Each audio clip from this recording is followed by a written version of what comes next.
इंसान पे ऐसा वक्त भी आता है जब उसकी सबसे बड़ी ख्वाहिश सिर्फ ये होती है कि काश उसकी महसूस करने की हिस्स ना हो।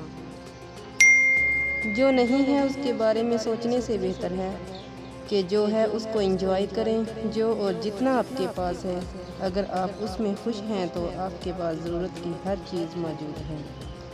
ज़िंदगी में आप जो कुछ भी चाहते हैं वो आपके डर की दूसरी तरफ मौजूद है।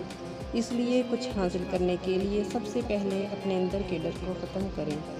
बेशक ख्वाहिश चांद की रखो, पर कबूल उसका दाग भी करो। लोगों पर जितना भी एतबार हो, अपने राज अपने तक ही रखो।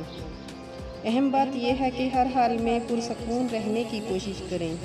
आप यहाँ ज़्यादा अरसे के लिए नहीं हैं और बहुत जल्द बुला दिए जाएंगे, क्योंकि यही दस्तूरे ज़िंदगी है।